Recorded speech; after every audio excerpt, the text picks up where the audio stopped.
So the theme this weekend is the coming of Jesus. Tema khotbah kita adalah kedatangan Tuhan Yesus. And we're going to look at the second coming from many different angles and study different things related to it Kita akan melihat bagaimana kedatangan kedua dari berbagai aspek, concerning the second coming. ya, beberapa aspek terkait satu sama lain. Right now, we're going to compare the first coming of Christ with the second coming of Christ. Sekarang ini kita akan melihat, memperbandingkan ya kedatangan Yesus yang pertama dan yang kedua. To see if we can find similarities and differences concerning the first and the second coming of Christ. Kita akan melihat perbandingannya apa persamaan dan perbedaan yang pertama dan kedatangan yang kedua. Let us bow our heads for a word of prayer. Mari kita berdoa sebelum kita lanjut. Our Father in heaven, Bapa kami yang di surga, we thank you, Lord, for your word. terima kasih Tuhan atas firman-Mu. We thank you that we can study it and be refreshed. Terima kasih karena kami boleh mempelajari dan boleh disegarkan kembali. And we pray as we open your word today, we may rejoice in the reality of your soon second coming. Kami bergembira bila mana kami membaca dan mengharapkan akan kedatangan-Mu yang kedua kali. Please come and abide here with us, we pray. In Jesus' name, amen. Bersamalah dengan kami dalam perbaktian ini dan kami sembahkan hanya di dalam nama Yesus. Amin. Let us begin in the book of Galatians. Kita mulai dari buku Galatia 4 ayat 4 dan 5. Saya bacakan. Tetapi setelah genap waktunya, maka Allah mengutus anaknya yang lahir dari seorang perempuan dan takluk kepada hukum Taurat. Ia diutus untuk menebus mereka yang takluk kepada hukum Taurat, supaya kita diterima menjadi anak. So the Bible says when the time was right, Jadi Alkitab katakan bila mana waktunya telah tiba, God sent forth whom? Jesus. Allah mengirim siapa? Anaknya, Yesus. His son, Anaknya, made of a woman, made under the law, yang lahir dari seorang perempuan dan takluk kepada hukum Taurat, to redeem us untuk menebus kita, who are also under the law. yang juga adalah di bawah hukuman. So you see there that Jesus had our nature? Jadi saudara-saudara bisa melihat bahwa Yesus memiliki alami yang sama dengan kita. And because God's son took our nature, Karena anak Allah mengambil alamiah kita, we may be adopted as sons of God. kita diadopsi atau diangkat menjadi anak-anak Allah juga.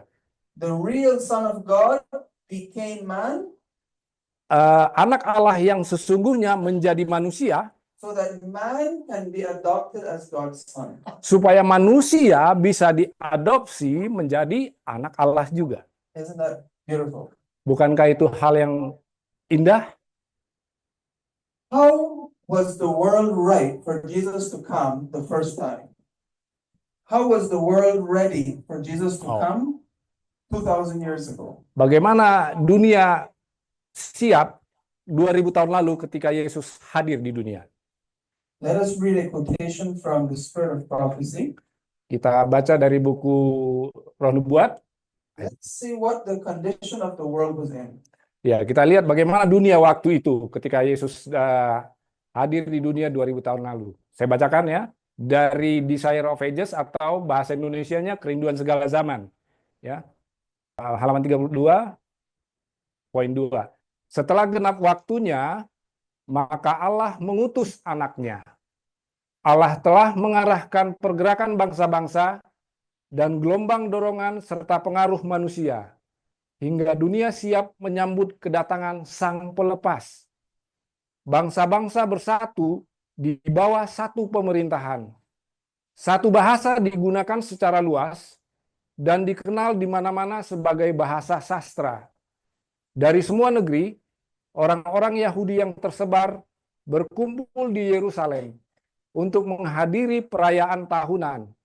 Ketika mereka kembali ke tempat tinggal mereka, mereka dapat menyebarkan kabar tentang kedatangan Mesias ke seluruh dunia.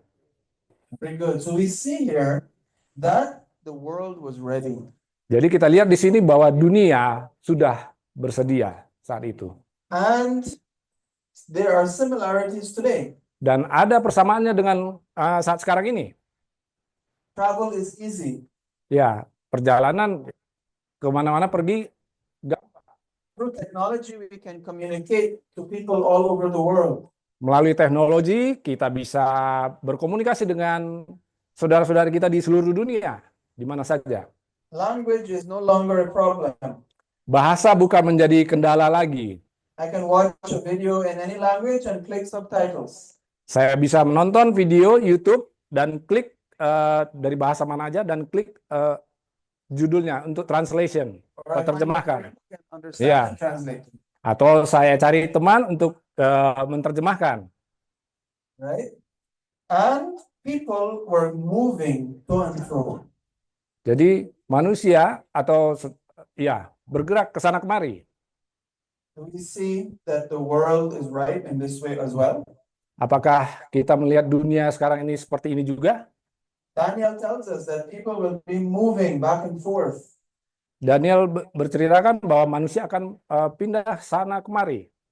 Prophecies tell us there will be a union in this world, not maybe of one government, but of one ideology, persecute God's people. Ya, nubuatan sudah menjelaskan bahwa akan ada persatuan dari bangsa-bangsa untuk menganiaya umat-umat percaya.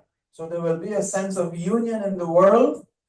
There will be ease of travel and ease of language. Jadi akan ada penyatuan di dunia nanti antara bangsa-bangsa jadi untuk mempermudah pergerakan. So the world is also becoming ripe for Jesus to come. Jadi dunia pun sudah dikondisikan bersedia untuk kedatangan Yesus. Few will be ready though when Jesus does come. Hanya sedikit yang bersedia ketika Yesus datang. In the first coming, what was the condition? Did many people expect Jesus to come? Waktu kedatangan pertama, apa yang manusia harapkan waktu Yesus datang? In the whole world, only the wise men from the east. Di seluruh dunia hanya orang-orang Majus yang yang menantikan. In Israel, only a handful of shepherds in Bethlehem. Di Israel hanya sedikit kawanan gembala yang menantikan. The majority of the Jewish people were unaware that the time had come. Banyak mayoritas orang Yahudi tidak menyadari bahwa kedatangan itu akan segera. With the coming of Christ, there is a difference. Tapi ketika kedatangan Yesus nanti akan sedikit berbeda. No man knows the day or the hour. Tidak ada orang yang tahu kapan waktu dan jamnya. But we have signs that will tell us it is near. Tapi kita punya tanda-tanda yang akan menunjukkan bahwa kedatangannya sudah dekat. The Jews also didn't know the day or the hour, but they had prophecies of Daniel to show them more or less exactly when the Messiah would come. Orang Yahudi tidak tahu waktunya. Yeah, the prophecies of Daniel showed them more or less the years. Tetapi mereka mengetahui nubuatan dari Daniel periodenya, masanya. So people were not ready. That's the point. They did not know that the Messiah was coming. Jadi poinnya adalah banyak orang tidak tahu waktunya. Mereka tidak siap ketika Mesias akan datang. Should that be our condition, to just be ignorant, to not know? Apakah itu nanti akan menjadi kondisi kita? Kita jadi lalai, melupakan, dan tidak peduli kapan dia akan datang. We may not know the day or the hour, Kita mungkin tidak akan tahu kapan jamnya dan waktunya, harinya. but we sure have the signs given by Jesus to know that he is coming very soon. Tetapi kita diberikan tanda-tanda bahwa kapan dia akan datang. So, like before, Matthew tells us that there will be eating and drinking, marrying and giving in marriage.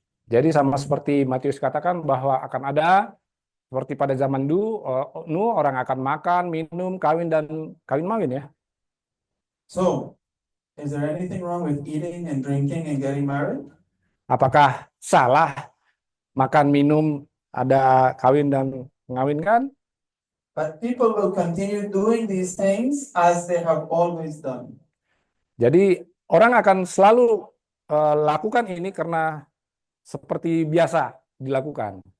In other words, there will be a sense of normality. People will not know that Jesus is coming. Jadi karena kondisi ini akan selalu terjadi seperti normal dan tidak menyadari bahwa Tuhan akan datang. In the time when Jesus came as a man, was incarnated, the leaders did not know that he was coming. Ketika Yesus hadir waktu reinkarnasi dahulu menjadi manusia, para pemimpin tidak mengetahui bahwa dia sudah datang. And some of our leaders today are preaching that Jesus is not coming soon. Bahkan beberapa para pemimpin kita sekarang juga mengkhotbahkan bahwa Tuhan Yesus tidak akan segera datang. They see the world entering a phase of prosperity. Karena mereka melihat dunia ini sedang makmur, ya. It's time to eat and drink and be merry. Ya, karena saat makmur ini waktunya lah kita tuh makan, minum dan kawin mengawinkan. There is no urgency generally in our church. Tidak ada desakan untuk bersedia menantikan kedatangan Tuhan. Saya baca dari kutipan di Desire of Ages juga, Kerinduan Segala Zaman. Judulnya Pemimpin Dilewatkan. Di atas bukit-bukit Bethlehem berkumpullah sepasukan malaikat yang tak terhitung banyaknya. Mereka itu menantikan tanda untuk mengumumkan kabar gembira itu kepada dunia. Sekiranya para pemimpin Israel setia pada tugas yang diamanatkan kepada mereka, tentu mereka dapat turut menikmati kegirangan mengabarkan kelahiran Yesus itu. Tetapi kini mereka dilewatkan begitu saja. Di padang-padang rumput tempat Daud menggembalakan kawanan dombanya dahulu, gembala-gembala masih tetap berjaga pada malam itu. Sepanjang saat-saat hening itu, mereka bersama-sama mempercakapkan tentang juru selamat yang dijanjikan itu, serta mendoakan kedatangan raja tersebut ke takhta Daud. So angels were waiting the signal to declare the glad news to the world. Jadi, para malaikat menunggu untuk mengumumkan kepada dunia kedatangan itu. But the leaders were passed by. Tapi para pemimpin itu dilewatkan begitu saja. And who received the news? Dan siapa yang menerima kabar gembira itu? Who received the news? The shepherds. Siapa yang menerima? But Para gembala. why did they receive the news? Kenapa gembala itu menerima berita kabar baik itu? They were talking together of the promised Savior. Karena mereka berdiskusikan juru selamat yang dijanjikan itu. And they were praying for the coming. Dan mereka berdoa untuk kedatangan juru selamat itu. So who will be aware that Jesus is coming soon at the end? Jadi siapa yang peduli akan kedatangan Yesus pada akhirnya? Those who are studying and talking about the second coming. Mereka yang berdiskusi mengenai kedatangan itu sendiri, kedatangan. Those who are praying and preparing for the second coming. Mereka yang sedang belajar dan berdoa untuk kedatangan itu. They will be the ones to realize, to see the signs, and to recognize prophecy and know Jesus is coming soon. Mereka yang mengetahui nubuatan itu dan menyadari bahwa Yesus akan datang segera. What are some of the other things that we can compare between the first and second coming? Apalagi yang bisa kita bandingkan antara kedatangan pertama dan kedatangan kedua? That one of the things that we can compare is that the idea of God is not clear. God's Jadi, character. ya, kita lanjutkan bahwa gagasan tentang Allah itu tidak jelas salah satunya. People in the time of Jesus when he came, they saw God as a stern judge. Waktu zaman Yesus dahulu, mereka melihat Yesus sebagai They saw God as a stern judge. Oh, sebagai Allah yang tegas ya. Allah yang Yes. keras, tegas. Forms and formalities of religion were upheld, Orang-orang percaya tahyul, ya, but bentuk-bentuk dan formalitas, ya. the people were really ignorant of Tetap, ya. the signs of salvation. Tetapi orang-orang tidak peduli dengan tanda-tanda itu. Do we see that today? Apakah kita melihat hal ini terjadi saat sekarang ini? There is a form of religion. Ada berbagai bentuk-bentuk agama. People dress up, people go to church. Orang-orang berpakaian dan pergi ke gereja.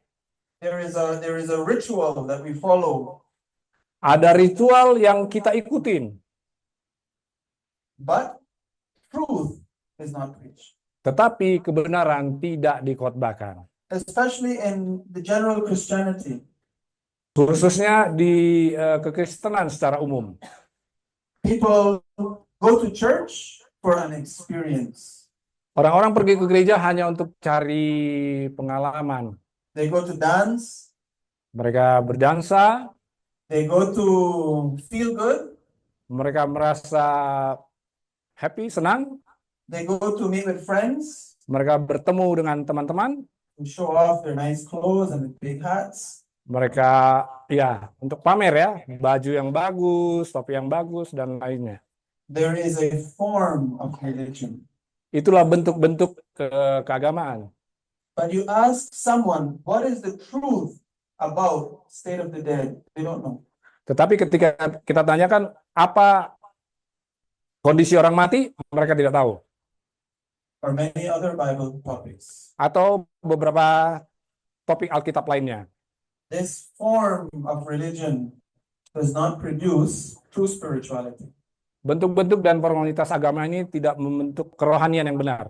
And the spirit of prophecy tells us that that's how it was when Jesus came the first time. Dan buku Roh Nubuat menjelaskan itulah kondisi ketika Yesus akan datang nanti. In the last days, the Bible is very clear that men will have a form of godliness, Pada zaman akhir bahwa manusia akan seperti, but they will deny the power thereof.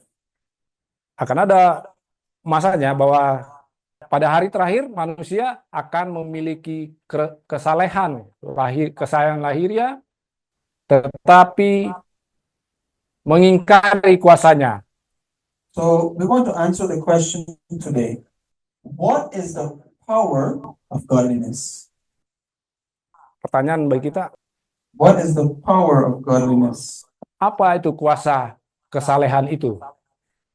We don't want to have that form. We want to have the power. Kita tidak menginginkan kuasa itu, kuasa kesalehan itu, tetapi kuasa yang sebenarnya. We're going to pause here. I want you to get your Bibles and let us read 3 verses. Kita buka Alkitab kita berhenti dulu sejenak. Kita akan baca dari ayat. First one is 2 Timothy 3, 1-5. Yang pertama 2 Timotius 3 ayat 1 sampai 5. And I'm going to ask someone from the congregation to read it clearly, please, for us. Loud and Ada yang bisa baca dalam bahasa Indonesia? 2 Timotius 3 ayat 1 sampai 5. Dan ketahuilah ini, bahwa pada hari-hari terakhir akan datang masa yang sukar. Karena manusia akan menjadi pencinta diri sendiri, pencinta uang, pembual, takabur, penghujat, tidak patuh kepada orang tua, tidak tahu bersyukur, tidak kudus, tidak ada kasih sayang, tidak mau berdamai, penuduh, tidak kendali diri, ganas, benci akan kebaikan. Ayat 4, pengkhianat, ceroboh, pongah, cinta akan kesenangan lebih daripada cinta akan Elohim. Sambil mengenakan suatu bentuk kesalehan, tetapi telah mengungkiri kuasanya dan hadirlah hal-hal ini. Hindarilah hal-hal ini. Very good. So there is a list of things of how people will be in the last days. Jadi ada beberapa list daftar bagaimana kondisi manusia pada akhir zaman. Are people like that today? Apakah manusia seperti itu sekarang? even Christians, bahkan orang Kristen. because we say we're Christians. We say we're Christians, Ya, we go to church, but there's no power to change the heart. ya, karena banyak orang Kristen pergi ke gereja tapi tidak punya kuasa merubah hatinya. I would like someone else to please read 1 Corinthians 1:24. Saya mau juga satu orang lagi untuk membaca 1 Korintus 1 ayat 24. Tapi untuk mereka yang panggil, baik orang Yahudi maupun orang bukan Yahudi, Kristus adalah kekuatan Allah dan hikmat Allah. So what is the power of God? Apa kuasa Tuhan Allah? Let me rephrase the question. Who is the power of God? Saya refresh pertanyaannya, siapa kuasa Allah? Christ, the Christ. power of Yeah. God. Kristuslah kuasa Allah. You know why people deny the power? Because they deny Christ. Anda tahu sekarang banyak orang menolak kuasa itu kenapa? Karena mereka menolak Kristus. You can't deny Christ and deny the Holy Spirit and be converted from those list of things in Timothy. Jadi kita tidak bisa menolak Kristus dan Roh Kudus dan kita bisa merubah list yang tadi, daftar-daftar yang tadi. So to have power to overcome, we need to know God. Jadi untuk memiliki kuasa untuk merubah hal-hal tadi, kita harus mengenal Allah kita. The people in Jesus' time did not understand God. Orang-orang pada waktu masa Yesus yang pertama, mereka tidak memahami siapa Allah. And in their lives, you could see the result. Dan Anda bisa lihat dalam kehidupannya. So today, Christians do not understand God's love, His character, His purpose.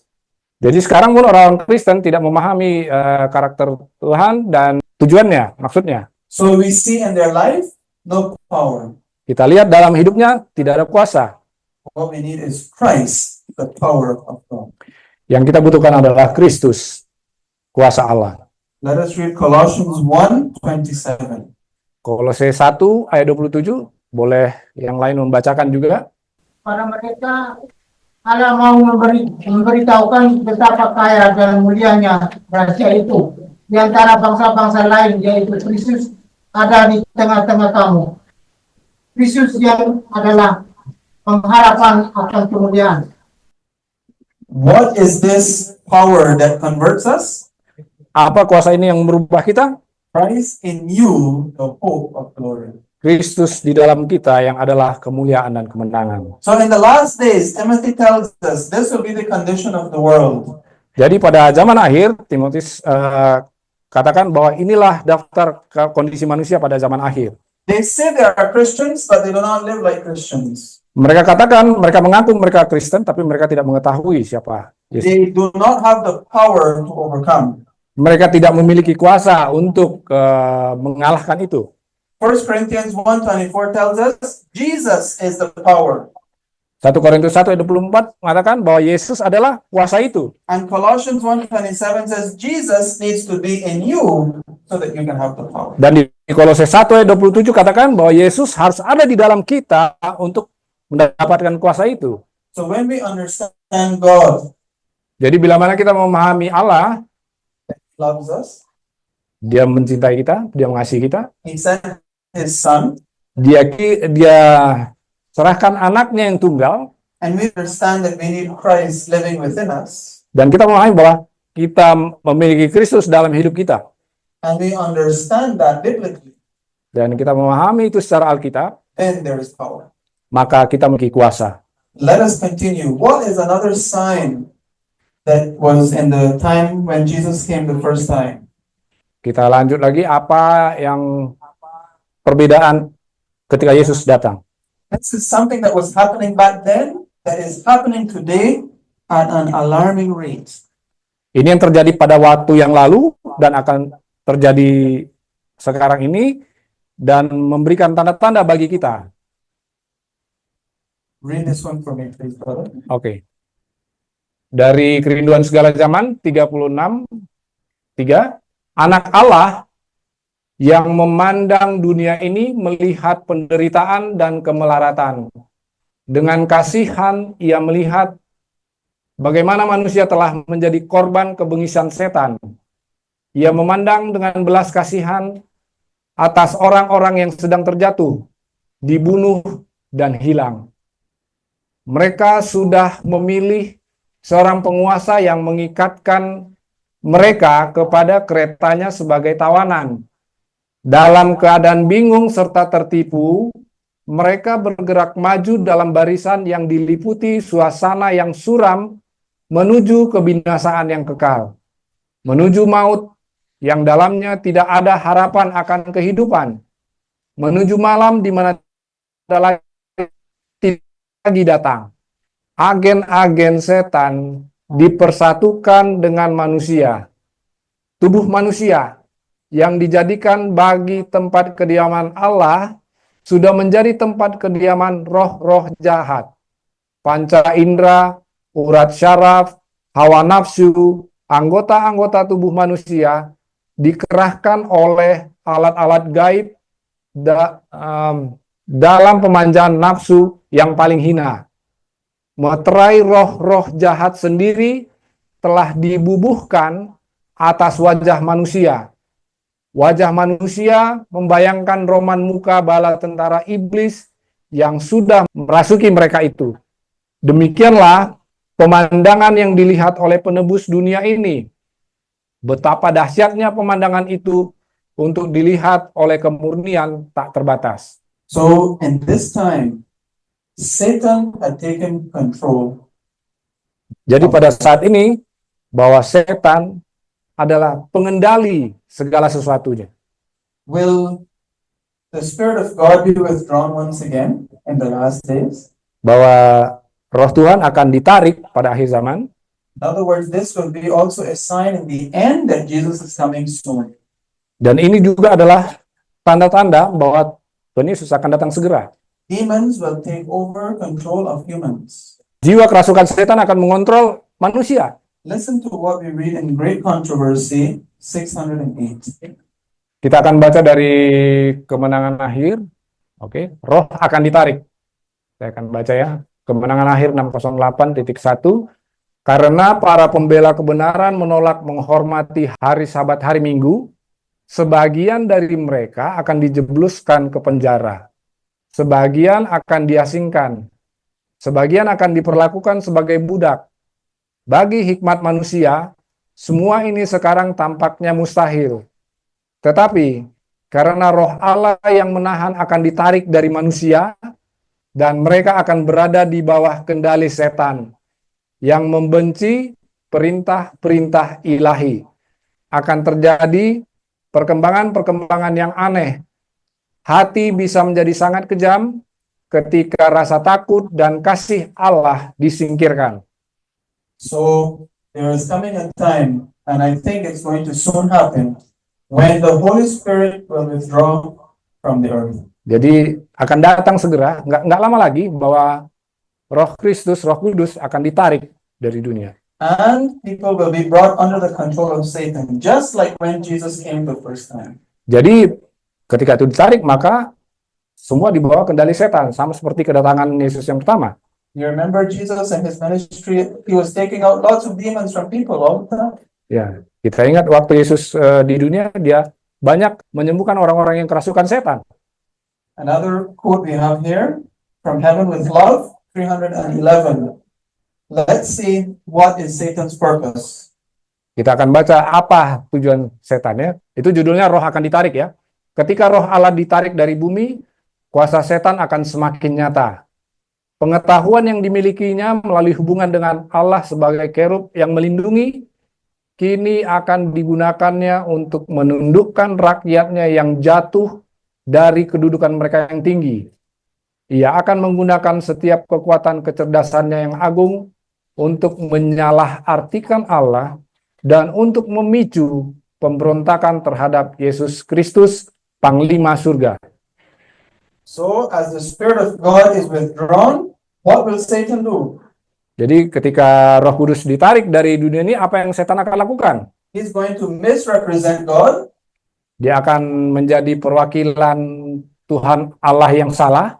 And there's no power to overcome. Jadi tidak ada kuasa untuk mengatasi itu, mengalahkan itu. And instigate rebellion against Christ. Dan akan mendorong pemberontakan terhadap Kristus. Today there's rebellion against Christ. hari ini, sekarang ini ada pemberontakan terhadap Kristus. What is this knowledge that he knows? That The- Jesus is the Son of God. Dari mana dia tahu bahwa Yesus adalah anak Allah? Yes. Ya, And how humans think and how we act, he understands. bagaimana manusia berpikir dan bagaimana manusia bertindak, setan memahami itu. He is working hard so that we will not be saved. Dia akan sangat bekerja keras sehingga kita semua tidak akan selamat. Let us not allow Satan to take control of our lives. Mari kita tidak membiarkan setan untuk mengendalikan hidup kita. What we read, what we listen to, let us be careful. Apa yang kita baca, apa yang kita dengar, harus diseleksi, harus hati-hati. Another thing that we can compare is that the messianic expectation was wrong in the first coming, and it will be wrong at the second coming. Harapan mesianik yang berikutnya inilah yang salah, yang kita bandingkan yang pertama dengan yang kedua. When Jesus came the first time, what was the idea of the Jews concerning the Messiah? Apa ide orang Yahudi yang pertama ketika kedatangan Yesus yang pertama? That the Messiah would be a great warrior to deliver them from the Romans. Mereka mengharapkan bahwa Mesias itu akan menjadi panglima bala tentara yang luar biasa yang mengalahkan orang Yahudi. And to establish the Jewish nation to rule the world. Dan akan membentuk kerajaan Yahudi untuk mengendalikan dunia. You know something is the exact same thing today? Anda tahu bahwa itu yang akan terjadi sekarang ini. One of the big movements going on right now is the Messianic movement. That the Messiah will soon come. They need to build a temple so that we can have a millennium of peace. Ya, itulah yang terjadi sekarang. Pergerakan mesianik bahwa Mesias akan turun dan akan membentuk kerajaan mengendalikan dunia. The majority of Christians today do not believe that Jesus will come, resurrect people, and take them to heaven. What the Bible says, they do not believe that. Banyak kekristenan sekarang tidak meyakini bahwa orang mati akan dibangkitkan dan akan membawa mereka ke surga. Most Christians don't believe that. Banyak orang Kristen tidak percaya itu. They believe a Messiah is coming to establish world peace. Mereka percaya bahwa Mesias itu akan datang untuk membentuk dunia yang damai. It's the same tactic of Satan before and now. Itu adalah taktik setan yang sama, yang pertama dan yang sekarang. Another comparison between the first coming and the second coming is that people do not understand Christ's mission. Perbedaan berikutnya adalah banyak orang tidak memahami konsep tentang misinya Yesus. People are expecting a Messiah today to come and rule. Orang-orang sekarang mengharapkan bahwa Mesias datang untuk memerintah. But people today are not seeking deliverance from sin. Tetapi orang-orang sekarang tidak mencari tahu bagaimana menjauhi dosa, lepas dari hamba dosa. And Jesus is coming. That's one of my sermons. Jesus has come to deliver us from sin. Jadi sekarang, seperti khotbah saya, Yesus telah datang untuk melepaskan kita dari perhambaan dosa. And when he comes, he's going to change us so that there will be no more sin. Jadi ketika Yesus datang, dia akan merubah kita sehingga tidak akan berbuat dosa lagi. He's going to separate us forever from Satan. Dia akan melepaskan kita selamanya dari setan. So people today do not have a right conception of Christ's mission. Jadi banyak orang sekarang ini tidak memiliki konsep yang benar tentang misinya Kristus. We can say Jesus is coming to reign, to rule. Ya, kita bisa katakan bahwa Yesus datang akan untuk memerintah. But before he rules, he will save us, and then there will be a judgment, right? So we understand that. Tapi sebelum dia datang, dia akan menyelamatkan kita. So back then, the people were not expecting a Messiah to deliver from sin, but from the Romans. Seperti yang lalu bahwa Mesias datang tidak akan melepaskan mereka dari dosa, tapi dari orang Roma. And we can have the wrong conception as well. Dan kita juga bisa memiliki konsep yang salah We juga. think about Rome as the Antichrist. Kita sebut bahwa Roma adalah antikristus. Jesus will come and destroy the Antichrist and take us home. Yesus akan datang dan membasmi antikris dan membawa kita ke surga. But that's not his mission purpose. Tetapi itu bukan maksud dari misinya. To enter his kingdom, you must be delivered from sin. Untuk masuk dalam kerajaannya, kita harus lepas dari dosa. So let us understand that that is Jesus' mission. Mari kita memahami bahwa itulah misi Tuhan Yesus. Something that is a comparison as well between the first coming and second coming is that Jesus as the Son of God was not accepted before and it is not accepted now. That Jesus before they did not believe he was the Son of God. Ya, mereka yang pertama mereka tidak meyakini bahwa Yesus adalah anak Allah. And today also they do not believe he is the Son of God. Oh, yang sekarang juga mereka tidak meyakini bahwa Yesus adalah anak Allah. And we know from 1 John, 2 John, Kita tahu dari 1 Yohanes, this is the sign of the last days of the Antichrist. inilah tanda-tanda pada akhir zaman bahwa itu adalah antikristus. They do not believe that Jesus, the Son of God, came in the flesh. Mereka tidak percaya bahwa Yesus datang sebagai anak Allah di dalam tubuh kita sebagai manusia. So at the first coming, Jesus was called a blasphemer because he called himself the Son of God. Ya, Yesus disebut seorang penghujat karena ia menyebut dirinya sebagai anak Allah. And this idea has spread through Christianity today as well. Dan ide ini yang dipahami banyak orang Kristen pada saat ini. And it is one of the signs of Jesus coming. Dan inilah salah satu tanda kedatangan Tuhan Yesus. John 10:33, Yohanes 10 ayat 33. Saya baca. Jawab orang-orang Yahudi itu, bukan karena satu pekerjaan baik maka kamu mau melempari engkau, melainkan karena engkau menghujat Allah dan karena engkau, sekalipun hanya seorang manusia saja, menyamakan dirimu dengan Allah.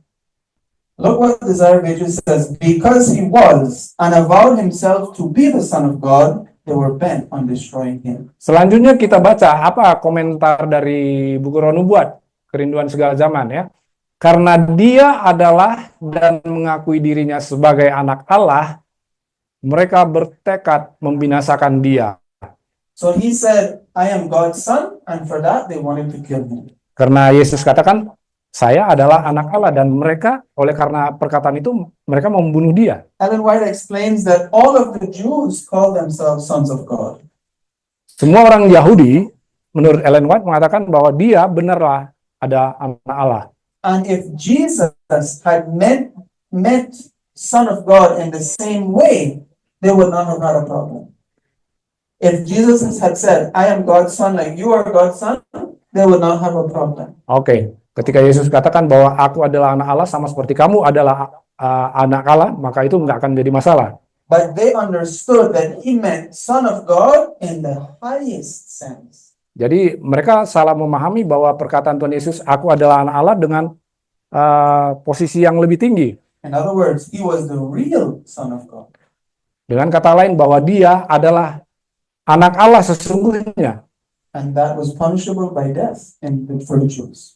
Bagi orang Yahudi itu adalah penghinaan dan hukumannya adalah mati. And Christians today, and also sadly, Seventh-day Adventists, Dan banyak orang Kristen sekarang sangat disayangkan, termasuk gereja Advent. some, not all, Beberapa, tidak semua, they say the exact same thing. God cannot have a son. mereka berpendapat yang sama bahwa Tuhan Allah tidak mungkin memiliki seorang anak. And so this is a sign of the second coming of Christ, a denial of his sonship. Inilah tanda kedatangan Tuhan Yesus bahwa penolakan akan anak Allah. Ya, saya baca di letter 77, surat nomor 77, Allah mengutus anaknya sendiri dalam rupa manusia yang berdosa, rentan terhadap kelemahan fisik, dicobai dalam segala hal seperti kita. Ia adalah anak Allah yang hidup. Kepribadiannya tidak dimulai dengan inkarnasinya dalam daging. Very good. So, Jesus' personality as Son of God did not begin when he was born here. He was God's son before. Jadi, Yesus sebagai anak Allah secara pribadi bukan disebut anak Allah ketika dia lahir sebagai manusia, tetapi jauh waktu sebelum dia datang ke dunia. We see here also that she explains that even though Jesus gave them evidence, mighty evidences, Satan blinded them that they would not believe. Ya, mereka tidak mengakui Kristus ya. Bahkan Dana White sudah tuliskan, meskipun ada bukti kuat, mereka tidak percaya bahwa Yesus adalah benar anak Allah. So today there are also mighty evidences, right? In the Bible and the spirit of prophecy, but what do we see? People don't believe. Ya, sama seperti sekarang ada bukti yang kuat dari Alkitab dan tulisan Roh buat, tapi apa yang kita lihat sekarang terjadi, mereka juga tidak percaya bahwa Yesus adalah anak Allah. Many of us have a nominal faith. Banyak dari kita hanya memiliki iman nominal. We say we are Christians by name, nominal. Kita sebut diri kita orang Kristen, itu nominal. But we do not bring that faith into our character. Tetapi kita tidak membawa iman kita itu dalam bentuk dalam karakter kita. We're connecting now what we said at the beginning. Christ in you, the hope of glory. Sama seperti Kolose 1 ayat 27, di mana Kristus dalam kita adalah kemuliaan dan harapan. Look what she says. Satan believed that Jesus was the Son of God while he was in heaven. Ya, apa yang tulisan Ellen White katakan, bahwa setan pun percaya bahwa Yesus adalah anak Allah sewaktu dia masih di surga. But this could not save him. Tetapi ini pun tidak dapat menyelamatkan dia. So just knowing or believing, I believe Jesus is God's Son, can that save you? Just saying it, nominal, can that save you? Apakah dengan mengatakan, oh, saya percaya Yesus adalah anak Allah, hanya omongan, apakah itu dapat menyelamatkan kita? Apa cukup menyelamatkan kita? We have to bring that faith into our characters. Kita harus buktikan itu karakter kita. Okay, Jesus is God's Son. Satan also believes that. Yesus adalah anak Allah. Setan pun percaya itu. But is the Son of God living in you? That's the question. Apakah Living in me. apakah anak Allah itu ada di dalam diri kamu? Why? Because he did not weave Christ into his life and character. Last verse. Karena ia tidak menenun Kristus ke dalam kehidupan dan karakternya. How many of you know how to weave? Get the thread and the crochet and make a blanket? Ada yang pintar ini menjahit, nyulam. Di sini beberapa yang bisa sulam. Many. To weave, let's say you have white thread or white wool. And you want to put a design in that shirt that you're making. Dan kita mau bikin desain sesuatu di baju kita. You have to get the other color and mix it. Kita harus ambil benang yang berbeda untuk campurkannya. We have to do the same thing with Jesus. Kita melakukan hal yang sama dengan Yesus. We have to weave him into our character. Kita harus menenun Yesus di dalam hati kita. How do we do it? Bagaimana kita lakukan itu? By beholding him, we become changed. Dengan melihat dia, maka kita akan How do we behold him? kita akan berubah. We have to spend a lot of time with this. Mari sediakan waktu untuk membaca firman Tuhan. You have to make this transform your life. Kita harus membuat Alkitab ini merubah hidup kita. When you think about doing something, Ketika kita memikirkan hal yang lain, how does the Bible say to do it? bagaimana Alkitab menyatakan mengenai itu? You want to start a business? Kalau kita mau mulai bisnis, usaha, What are the Bible business principles? bagaimana prinsip bisnis Alkitabiah? You want to preach? Bila mana Anda ingin berkhotbah, How do we preach from the Bible? bagaimana kita berkhotbah dari Alkitab? You want to be a musician? Bila mana Anda ingin menjadi seorang musisi, What does the Bible say? apa Alkitab katakan mengenai musisi? Pray to God. Berdoa kepada Tuhan. Weave Christ into the character. Tenun Yesus di dalam karakter hidup kita. That's something we have to do. God will not do that for us. Itu yang harus kita lakukan karena Tuhan tidak akan melakukan itu untuk kita. We're coming to the end now. What is some another comparison? Bagian akhir, apa perbandingan selanjutnya? And the coming of Christ, the believers were doing a lot of evangelism. Pada event menjelang kedatangan Tuhan Yesus, banyak evangelis akan melakukan apa? But the focus was not on truth. Tetapi khotbah mereka bukan pada kebenaran. Jesus told the Jews, you will cross land and sea to baptize one, but he is more the child of hell than before. Yesus katakan, kalian akan melewati berbagai lembah untuk membaptis satu orang, tetapi akan banyak yang lebih tersesat. Ellen White prophesied that this would happen in our church. Ellen White juga menubuatkan ini akan terjadi di dalam gereja kita. There's a prophecy, you know it. Ada nubuatannya. There would be lots of evangelism. Akan banyak evangelisasi. People will teach that virtue is better than vice. Ya, jadi kebaikan lebih baik daripada kejahatan. But the Sabbath would be ignored. Tetapi hari Sabat akan diabaikan, God would be removed. Allah akan disingkirkan, The fundamental principles of the Bible would be taken away. fundamental prinsip akan disingkirkan, But there is a lot of evangelism. Many people baptized. Big movements. tetapi akan banyak gerakan yang besar, evangelisasi, No truth. tetapi tidak kebenaran. Just enough. Just Hanya sedikit, but not enough. tetapi tidak cukup. So, in the old, before when Jesus came the first time, there was a lot of evangelism.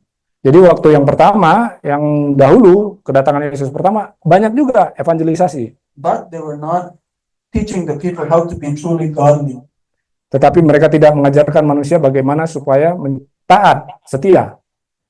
Today, same thing. Saat sekarang ini sama juga. We have big churches today. Kita banyak memiliki gereja-gereja besar sekarang ini. Emotional sermons, people cry. Ya, khotbah-khotbah yang menggugah ya, orang sampai menangis. Exciting music. Musik-musik yang menarik, But no focus on giving up sin. tetapi tidak fokus bagaimana untuk berhenti berbuat dosa. So we see this as also a comparison between the first coming and the times that we are living in. Jadi inilah adalah tanda-tanda yang kedatangan pertama, perbedaannya, dan yang kedua. Jesus came at earth's darkest hour when he came the first time. Yesus datang pada titik terendah waktu yang pertama. And when Jesus comes again, the earth will be filled with war, sickness, natural disasters. Jadi pada waktu yang kedua nanti, dunia akan dipenuhi dengan peperangan, penyakit, dan bencana alam. Sudah terjadi di depan mata kita ya. Let's see one of the reasons why. Mari kita Isaiah lihat. 24:5. Mengapa? Someone read that loud. Yesaya 24 ayat 5, seseorang boleh membacakannya. The earth is defiled because they have transgressed God's laws. Ya, dunia akan mengalami cemar karena mereka melanggar. Yes. So, this is a sign of the second coming. Inilah tanda kedatangan yang kedua. So, Isaiah 24 is a judgment on the earth when Jesus comes. Yesaya 24 ayat 5 adalah penghakiman di dunia ketika Yesus nanti akan datang. And the reason for it is transgress God's laws. Kenapa itu terjadi? Oleh karena melanggar akan hukum Allah. Men do not have the power to overcome. Manusia tidak memiliki kuasa untuk mengatasi dosa. The only one being could show God's love. Hanya satu makhluk yang bisa menunjukkan kasih Tuhan. When Jesus came the first time, the earth was in darkness. Datang pertama kali, bumi gelap gulita. Let us see who lifted that darkness. Mari kita lihat siapa yang hidup pada waktu bumi gelap gulita itu. Saya bacakan. Bumi gelap oleh salah pengertian kan Allah. Supaya bayang-bayang yang gelap itu dapat diterangi, supaya dunia dapat dibawa kembali ke pangkuan Allah, Kuasa penipuan setan harus dihancurkan. Ini tidak dapat dilakukan dengan kekerasan. Mengenal Allah berarti mengasihinya. Karakternya harus dinyatakan sebagai kebalikan dari karakter setan. Pekerjaan ini dapat dilakukan hanya oleh satu pribadi di semesta alam ini. Hanya Dia yang mengetahui tinggi serta dalamnya kasih Allah yang dapat menunjukkannya.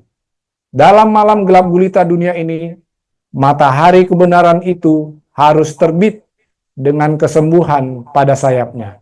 So only He who knew the height and depth of God's love can show it to us. Can show it to us. Hanya Yesus yang tahu dalam dan tinggi besarnya kasih Tuhan Allah. And He came with healing in His wings, the Son of Righteousness.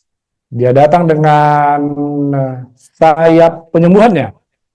So at the second coming, Demikian juga pada saat yang kedua, kedatangan kedua. when the earth is at its darkest hour, Pada saat dunia berada dalam kondisi yang sangat murtad atau gelap gulita, Jesus will burst the clouds. Jesus will appear. Yesus akan datang di awan-awan. He's not going to appear as a helpless baby. Dia tidak akan datang sebagai seorang bayi lagi, And that's the big difference. dan itulah yang bikin perbedaan. He's not going to come weak and small and helpless. Dia tidak akan datang sebagai seorang yang lemah, perlu dibantu. He's coming again in power and great glory. Dia datang dengan kuasa To receive to Himself who? untuk menerima dirinya sendiri. Siapa? Those who during this life have followed in His footsteps. Siapa mereka yang selama hidup ini telah mengikuti jejak langkah-langkahnya. Let us follow in the footsteps of Jesus. Mari kita ikut jejak langkah Tuhan Yesus. Let us realize with all of the Bible verses that we have and the signs that we see that Jesus is coming soon. Mari kita meyakini, mengimani bahwa ayat-ayat Alkitab yang tadi katakan dan tanda-tandanya bahwa Yesus akan datang segera. Let us live as though He is coming soon. Mari hidup bahwa Yesus seolah-olah merasa bahwa Yesus akan datang segera. Let's always take a book with us so we can share with someone. Mari kita bawa buku yang bisa kita bagikan kepada orang lain. You'll be surprised how many people are asking questions now. Kamu akan keheranan begitu banyak orang yang akan bertanya pada akhir-akhir ini. People are worried about the state of the world. Manusia banyak yang panik melihat kondisi dunia sekarang ini. And if you bring up the topic, they will listen now. Dan ketika kita membicarakan hal itu, topik itu, maka mereka akan mendengar kita. And if you do not have a book, you just have to send a link.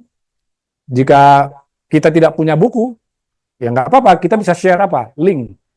2 weeks ago, I was in Arizona, 2 minggu yang lalu saya berada di Arizona, Amerika, and on the flight there, I met a young man. dan di dalam pesawat saya bertemu dengan seorang anak muda. So we started talking, Kami mulai berbicara, and long story short, I said I want to give you a book, but I don't have the book. singkat cerita saya mau katakan, saya mau kasih kamu buku, tapi saya nggak punya buku. And you know, the young people, they are very good with technology. Dan sudah tahu, anak-anak muda sekarang sangat gampang kepada teknologi. So we're very high in the sky. Kami And I berada said- dalam ketinggian di pesawat. I don't have the book. I want to give you the book. I was going to ask for his number. Ya, saya mau kasih buku, tapi saya nggak punya buku. Saya mau minta nomornya dia. But before I could ask for his number, Tapi sebelum saya minta nomornya dia, he grabbed his phone, dia ambil teleponnya, give me the name, I will read it.